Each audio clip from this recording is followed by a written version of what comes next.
What's up, ladies and gents, and welcome back to another exciting episode of our League of Legends Top 5 Plays. At the end of this video, I'll be going over how you can enter our second Feenix giveaway of the month of February, so be sure to stick around. So without further ado, let's get into this episode with an amazing 1v1 from AkaliZero to outplay her opponent. Right off the bat, we see her waste no time and jump straight in, trading some damage with Gragas, but then he ults and ignites, forcing her to quickly put down her shroud. She knows the moment she becomes visible, he'll go in, so she actually baits him by queuing into an immediate flash, going straight back in with her ultimate to spell vamp herself up while bursting down Gragas.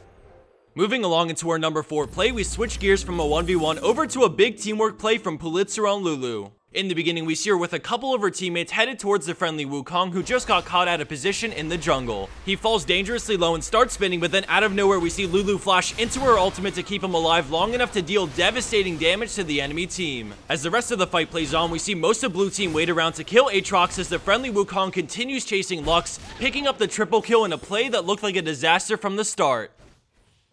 Landing in at a number 3 spot is Twerking Fizz with an insane play on the fish himself. We see him headed towards an explosive teamfight going on top lane, and with his team outnumbered, he knows he has quite a bit of cleaning up to do when he gets there. As he gets closer to the fight, an easy Chum the Waters opens up, followed by his Q and Lich Bane to burst her down, and then he immediately eased towards Aatrox, flashing at the end to put him in range to trigger the passive. He readies his W and instantly Qs Aatrox upon revival, letting the bleed finish him off as he goes straight into Zhonya's to allow Darius to get into more damage, allowing an easy Trickster for the kill under the tower. With a ton of stacks already on Shyvana, Darius drops his ult on her, picking up another kill to secure the ace.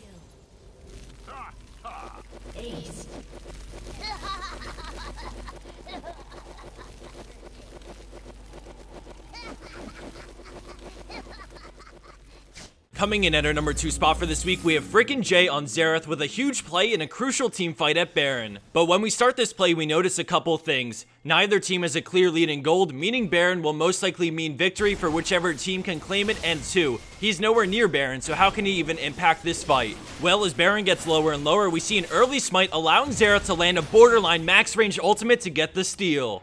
I know that all happened pretty quickly, so before the rest of the fight unfolds, I'm gonna go back and check that out one more time before playing the rest of the team fight.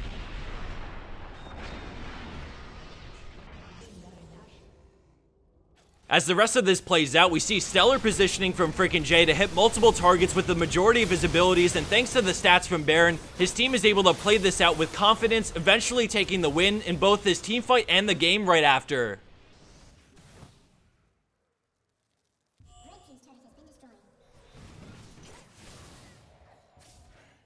And for our number 1 pro play for this week, we have Var on Varus with an amazing play to defend his base. We start this play after a lost team fight for red team, and as Varus and Nidalee back off, they do what they do best and poke down blue team, wearing them down as they advance towards the inhib. They chunk Aatrox extremely low between their poke and always maintain a safe distance, because if either one of them goes down, it's GG.